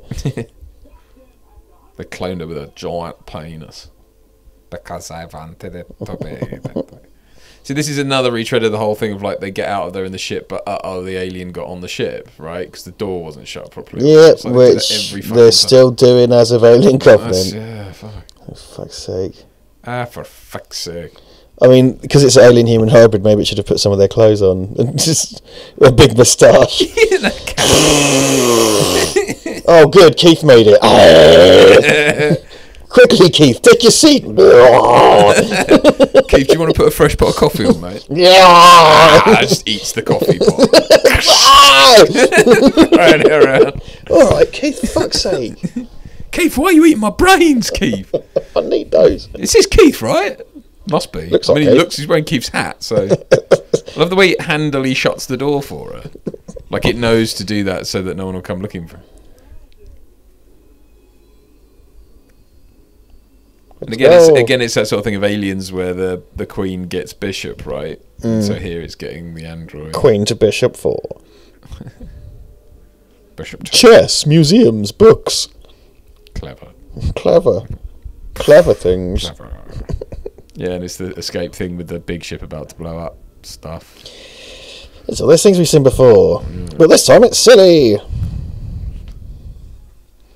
I'm looking forward to someone going, "You're a hypocrite because you like jokes in Marvel." So yeah, totally. Two things separated by 20 years with completely different contexts, and basically the same. Internet 2019. Welcome to the internet, my friends. It doesn't appear to have a throat either. Like when you look down its mouth, it sort of just stops at the back. It's like, well, what does it? Necklace. Why does it need a mouth or anything? It's a well performed puppet as well, and I guess there's an actor in there with eyes doing that. And a duck. But and a duck, giant fanny. But it's just ugly. The design's horrible. Yeah. I just don't like looking at it. You know what I mean? I mean, it does its job effectively in that regard. I mean, it is unpleasant to look at, but. But it doesn't. It's no replacement for the alien, you know. Oh, this is horrible. It just like mushes his head. That I'm sure was more graphic before. That it seems like it was cut around, maybe because this is the theatrical cut. But I'm sure most of the times I've watched it, it's like you see him properly like mush his head. Smush his head up. Ironside. He's referencing what is at this point a 400-year-old TV show. Yeah, I know. I hate it when they do that. It's like, look, that would have no relevance. Like, what happened 400 years ago? We're not going around going like, "Shut up, Napoleon." Yes. All right, Sir Walter Raleigh. And it wouldn't even be that because there'd be much less famous people. Yeah. Yeah, it would be like a popular playwright at the time or something. You know what I mean? Or an actor from the Globe. Yeah. I'm going to crush your brain, but first I want to feel you. I'm going to lick you. Oh, a bit of fingering. That's foreshadowing for Alien Covenant. I remember people like smirking at that, and it's like that's one of those like, yeah, I know it's the correct term, but yeah, he's so technically correct, but come on. He said fingering. I'll do the fingering. I'll do the rimming. Well, no, wait. So yeah, look, you see on the bottom of its belly, like you Yeah. can kind of see it where it's been smoothed out. Oh, that's interesting. I'm your mother. Hey, mommy. I wanted it to have a giant vagina. It looks like a turd. Like a turd in the wind. What was that all about? I don't know. I didn't see that film. Did you see it? No, God, no. Just the trailer was enough to make me go. But it made all the money, so they did something right. Yeah. Apparently. Apparently.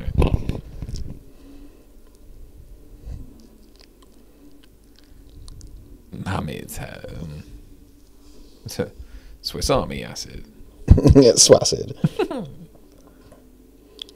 Bye. Yeah. This is gross as well. The way it dies, it's like all his guts come out. Come out of his arse. But then his face is still there and able to react. Well, it's not even out. It's just a bit of skin that eventually breaks and then it all gets sucked through. It's disgusting. It roars kind of like the shark from Jaws the Revenge as well. Which is no good thing. Because sharks do not roar. Yeah. It's like a fucking Tyrannosaurus. Look, then it like... It's so... unnecessary. Tits are flapping as well. God.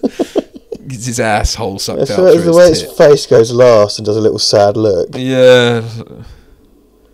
Oh, that's right. It breaks away from it and then... and it's all sort of gelatinous and fatty, isn't it? Ooh. It's just, Great. she's See, sad. look at that. That performance belongs in a better film. Yeah, definitely. It's all like bone matter and stuff.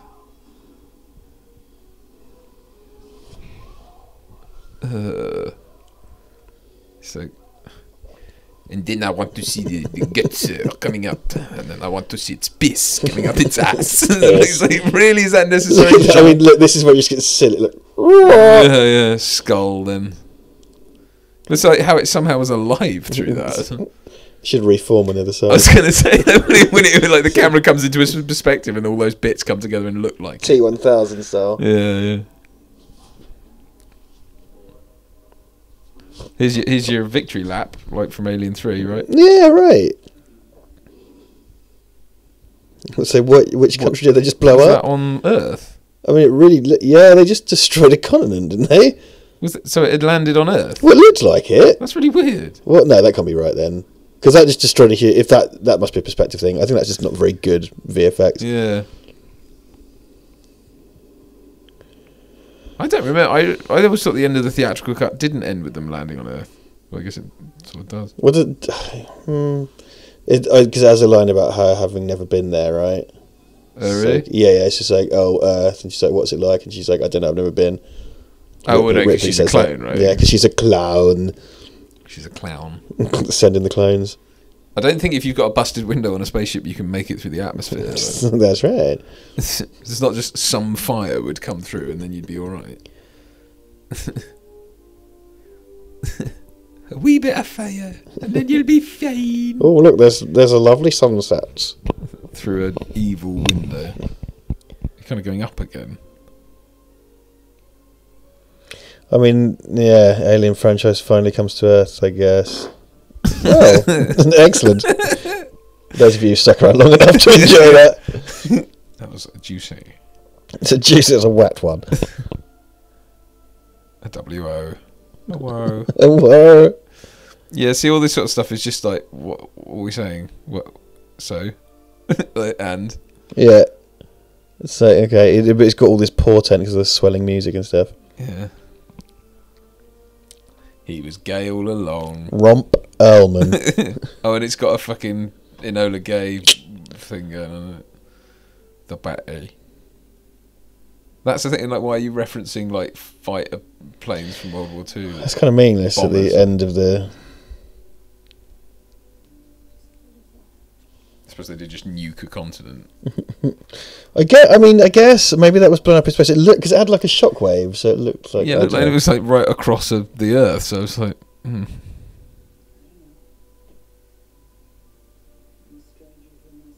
Oh, that's like, okay, whatever. Close enough. I don't care enough to... And it's like, where's this supposedly going? Like, well, and they all lived happily ever after. Yeah, I mean, I guess there's no aliens there apart from Ripley and her fucking hybrid blood, and it seems everyone in the whole world wants to fucking clone it. Let's hope they don't land in Antarctica. Oh, Fucking there's pyramid. a predator pyramid there. Peri. There you go. Finn! Finn. Bap! Finn! It is finished. I'm going outside for a cigarette. So there you go, it's all over. A cup of tea on a wood. I can't go. Original aliens is on. Cool Winona Ryder. A kleptomaniac. The rabbit. Soldier with glove. I'm just laughing far too much at my own joke there. Well, as long as you're enjoying yourself. Yeah, I'm having a gay old time. Oh, it's called the newborn. That's what. Yeah. The newborn. If I have a newborn like that, I'm putting it back in. Put it back. Climb back up your mother. I'm unhappy with this. Put it back in. Put her back in. She's not done yet. Yeah. That was Rodney Dangerfield. Rodney Dangerfield. That's one of the best episodes ever. Yeah. This is my daughter, the debutante. She just came out. Not done yet. Put it back in. It's so good. Oh. Yeah, he's great at pointing out people's foibles. You are not my son. I mean, this wasn't an ordeal. No, it's a bit of fun. Because things like when we did like Batman vs Superman or whatever, that's an ordeal to sit through for the umpteenth time. Particularly when you've had to watch it 4 times or whatever. But it wasn't an ordeal. Definitely got a bit strung out towards the end. Not going to lie. Yeah, but it's always got something of value in it. I don't like you were saying. It's not. It's very nice to look at, and it's very nicely edited and stuff. And it does not staged. belong in this franchise necessarily. But then what would, you know? I mean, I don't know. Like either you remake the first one ad nauseum, or it's. I mean, this is in effect kind of. I'd say it's more of a remake of Aliens, if anything. I mean, I don't think it's. Well, that's the thing. It's trying to be. It wants to bring that back to it, doesn't it? Because after Alien 3, they want the kind of. Yeah, they want the Marines and all that stuff. Although the Marines in this are woefully underused. I mean, they basically just climb into an escape pod and get killed. Yeah, and they have crap outfits and stuff. Mary Robbins. That's quite a confusing name to have, isn't it? Mary Robbins? Yeah. What, because it sounds like an off-brand Mary Poppins? Exactly. Oh. Pango Catering. Delicious. Leslie Schatz. Pango chicken. Pango chicken. We had that for the Pango last rice. 5 months. Can we have something else? No. Basically, I undercut all the other caterers to do this job. I'm the official caterer of the Alien franchise. Buy me pango chicken. Fuck that reggae bastard. That's me pango. Fucking Levi Roots, you prick. He fucking sing your song and give you some jerk chicken. What a wanker. Fucking wanker.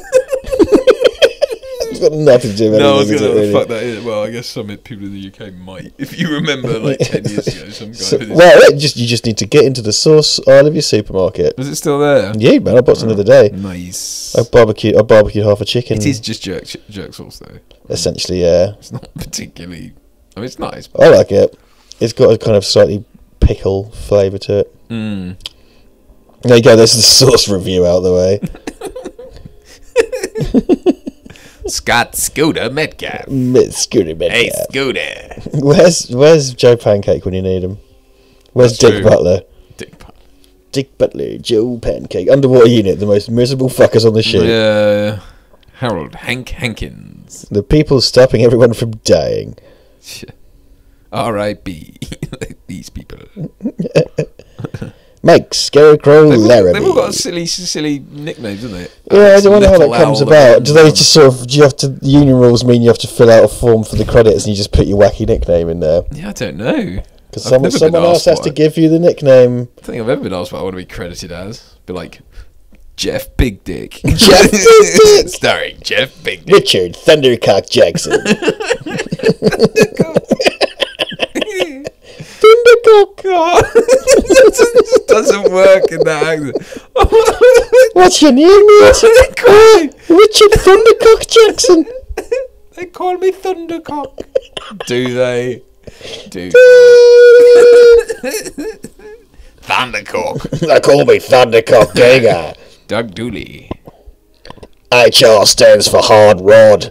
Hard Rod Giga. I did find out what that meant. It was Hans, not Rudiger. Yeah, I knew. I don't know what it is now. Okay. It's gone. It is Logan Payne, brother of Max Payne. And Wolverine, I guess. And Wolverine? Yeah, his name's Logan, isn't it? Yeah, there's a whole film called Logan. Logan Payne? Oh, for the love of God. It's fucking... I was wrong. Don't worry. I was wrong. It was Wolverine's surname was Payne. Pain. Well, because he does suffer a lot of pain. His name's James Howlett. Is it? Yeah, but he loses his memory and adopts the name Logan. So there you go. Does he have a surname? Logan doesn't know. Logan Loganson. Logan Wolverine. Well, it's got the Popeye theme in it. I missed that. Ripley's theme. Yeah. I'm a Ripley. I'm ripping around. I'm a Ripley. Gonna rip you down. I don't know. When was the Popeye theme? I don't know. One of them must have sung it or something, I guess. Oh, yeah. 1997. What a year. Yeah. The year of Tomorrow Never Dies, Tomorrow Never Dies, Event Horizon, and this. Play the Alien Resurrection Directive. I did. It was quite good. Thanks very much. Thanks for thinking of me. Cheers for the recommendation. Thanks for thinking of me. It was quite a big deal when this came out, wasn't it? And it was released with quite a lot of ancillary. Because Alien stuff just generally was met with, anticipation. For the nation. In the station. No procrastination or affiliation.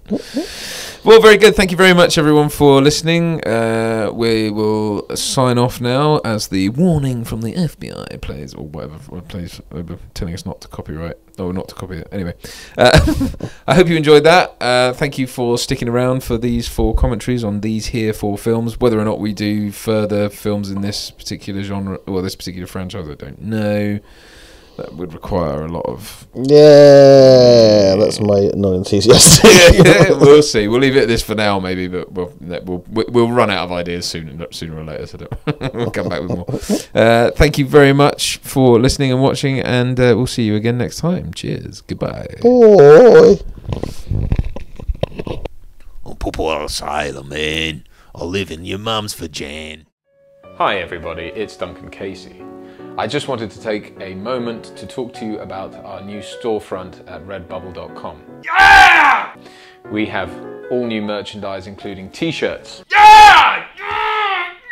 mouse mats, mugs, phone covers, and much more besides. Fucking merchandise! Please go over there and have a look. It really helps us out. It helps keep the lights on, keep the channel moving forward, and spreading the word. Capitalism!